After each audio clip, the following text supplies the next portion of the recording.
We play in the Premier League, the best league in the world, the most watched league in the world. So the Premier League is probably the best league in the entire world, meaning there are world-class players all over the league, from defense to attacking midfielders to strikers. I think you get it. There are at least 5 world-class players in every single position.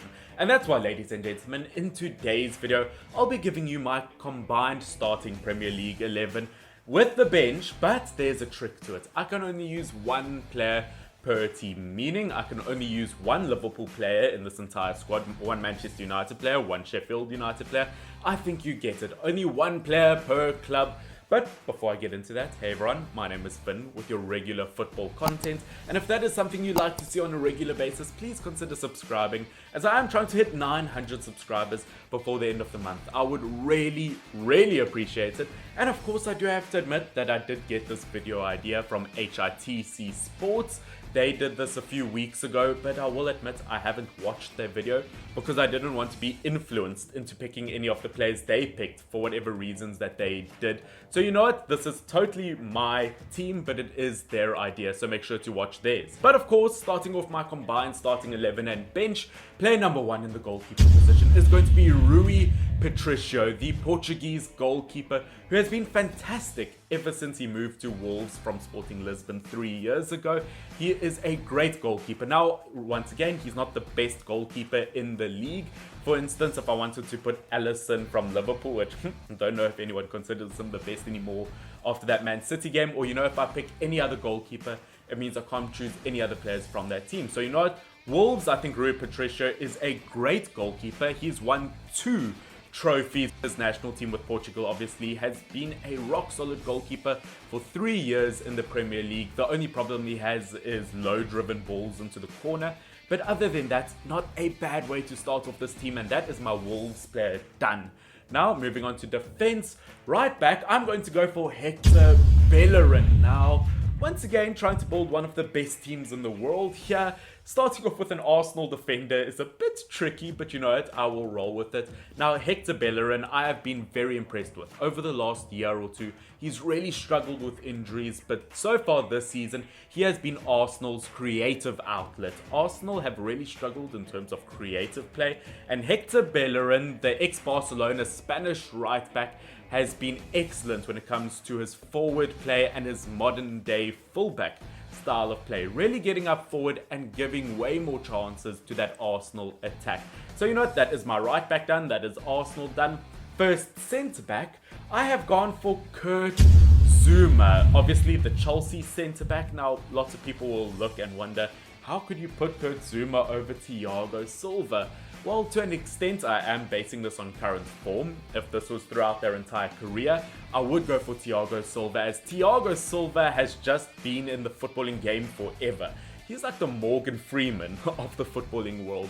But at the end of the day, so far this season, Kurt Zouma has been Chelsea's best centre back and one of their top scoring players, which isn't that promising for them. Now for centre back number 2 in this defense, I will admit it was a bit tricky for me to put him in there, but it is going to be Manchester City's Ruben Dias. Now the reason it's tricky for me to put him in the squad, it's because it means that I can't use any other Manchester City players throughout this entire squad, remember. I can't put a Kevin De Bruyne, a Gundogan, a Raheem Sterling. But you know what, at the end of the day, I'm confident in locking in this position because Ruben Dias has probably been, in my opinion, the best centre-back in the Premier League this season. Him and John Stones have looked unstoppable in the defensive position, and they are probably one of the strongest defensive partnerships in the entire world at the moment. 12 clean sheets in 20 games for Ruben Dias in the Premier League. He is not looking bad, and he has really been the perfect centre-back for Man City ever since his move from Benfica. Now, yes, I know he caused that penalty versus Liverpool, but at the end of the day, as I said in my previous video, that dive from Mo Salah was probably an Olympic diver's wet dream. But you know what? Ruben Dias, very confident with him in the centre-back position next to Kurt Zouma. Now, ladies and gentlemen, to finish off my defence in the left-back position, I've gone for Aaron Cresswell from West Ham United, and I know it sounds controversial, but in my opinion, during the first half of this Premier League season, Cresswell was the best left-back in the entire league. He's really good defensively, he can even play centre-back, and when it comes to moving forward as a left-back, he is perfect. His set-piece play is absolutely unstoppable, and one of the best set-piece taking left-backs in the world. at the moment. He is looking really, really good when it comes to free kicks, as I said, when it comes to corners. He can really find the targets in the box, and that is a huge reason to why West Ham United are fighting for a Champions League spot this season. So I really don't mind putting him in the squad. But ladies and gentlemen, now comes the tricky part of figuring out my midfield positions, because there's probably at least one world-class midfielder at pretty much every single club in the Premier League. So it's going to be very tricky, but starting it off, James Ward-Prowse from Southampton. Now, of course, James Ward-Prowse has pretty much been at Southampton his entire career, but I have to put him in here because he has been excellent this season, and I'll put him down as probably at the moment the best free kick taker in the entire world. I will say that. What has he scored? 4 or 5 free kicks this season, and it's not just his attacking ability. When it comes to his box-to-box midfield positions, he has been excellent. Wins the ball back in defense, distributes the ball up forward. He is an amazing midfielder, and not a bad way to start off this midfield. Now when it comes to midfielder number 2, once again, also kind of an attacking midfielder, it is going to be James Maddison from Leicester City. Now, when Jamie Vardy has been injured for Leicester City, James Maddison has been the player to contribute towards the goals. 6 goals, 5 assists this season. Once again, a fantastic player overall. His creative ability is unstoppable, and he's been like that for 2-3 years. I don't mind putting him in the squad. Now, the moment it all comes down to midfielder number 3, I'm not going to lie, you guys know where this is going to go. Bruno Fernandes, and it's very difficult for me not to put him in here. I have to put Bruno Fernandes in. Obviously won 4 Player of the Month awards during last year, and that is an insane stat. Manchester United's top goal scorer, Manchester United's top assist maker. He has been unstoppable in every single aspect, and he is slowly becoming a big game player. But that is probably his only weakness at the moment, is he needs to contribute more in big games. But in the top 3 in the Premier League for both goals and assists, he is looking unstoppable. And him, along with Kevin De Bruyne, are probably the 2 best attacking midfielders in the entire world. So I just have to put him there because obviously Kevin De Bruyne, Man City in defense. And I'm not going to lie, I was very much considering swapping West Ham United and Man United around in the squad. By that I mean put Luke Shaw in left back and maybe put someone like Souček, a defensive player, in midfield. But at the end of the day, I really don't think anyone will complain about me putting Bruno Fernandes in this midfield. I mean, although very attacking looking midfield with James Maddison, Bruno Fernandes and James Ward-Prowse, that is an unstoppable attacking midfield. That looks so good. But now it is time to get into the attack, starting off in the left wing position. I'm going to go for Jack Grealish. 6 goals, 10 assists.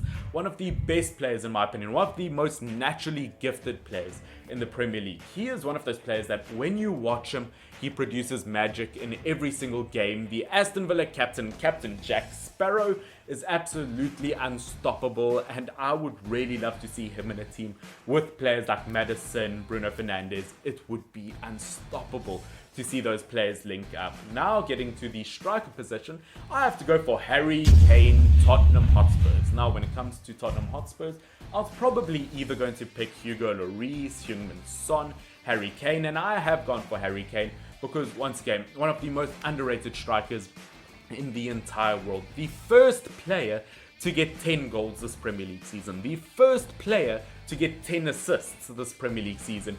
He is unstoppable in every aspect except for the fact that he has fragile bones, but you know what, we won't talk about. Harry Kane is a world-class striker, and I just hate how when people talk about Harry Kane, they say he hasn't done much because Spurs haven't won that many trophies. That doesn't take anything away from Harry Kane. Don't forget, he is a Premier League Golden Boot winner. He is a World Cup Golden Boot winner. Harry Kane, one of the best strikers in the world, and next to Jack Grealish, I don't mind that too much. But you know what? The perfect way to finish off this attack has to be putting Mo Salah, the Liverpool Egyptian king, in the right wing position. Now, can you guys just imagine that attack? Jack Grealish, Harry Kane, and Mo Salah. That would be an unstoppable attack because obviously Mo Salah is the top goal scorer in the Premier League at the moment, and as I've said throughout this entire season, he is just like pizza. Mo Salah is just like a slice of pizza. Even when it's bad, it's good. When Liverpool aren't looking good, Mo Salah is that redeeming factor about them. So ladies and gents, now to just quickly get into my bench.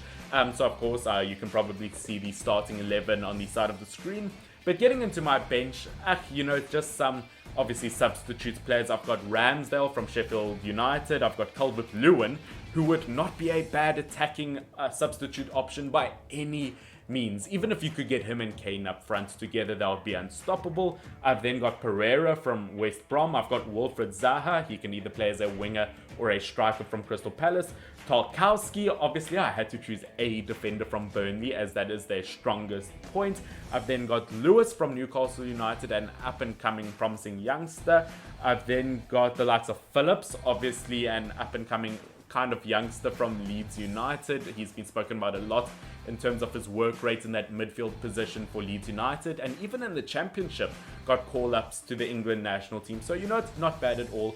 And obviously Lookman from Fulham, his creative ability is excellent. And finishing off this list from Brighton, I've got Lamptey in the right back position. Once again, guys, all the players on the bench are kind of like bench players, but that is my combined starting Premier League 11 plus the bench. And I want to ask you guys, where do you think this team would finish in the Premier League? Please put down in the comment section down below. Do you think this team could win the Premier League? It's a very attacking forward team, not many two defensive players in the midfield, but you know what, I think they could do a decent job. And of course, I know that maybe you'll say, oh, you should have done this and this and this would have made the team stronger. But at the end of the day, there are 50 million different ways you could have set this team up to make it look super strong. So if there are any changes you would make to this team, please put down in the comment section down below what changes you would make. But ladies and gentlemen, that will be it for today's video. I hope that you have enjoyed it. This has of course been Finn, FYNN, with your regular football content, especially Premier League. So don't forget to subscribe. Once again, we're like 11 subscribers off my goal for the month, so I would really appreciate it. But this has been Finn, FYNN. Stay awesome. Cheers. Bye.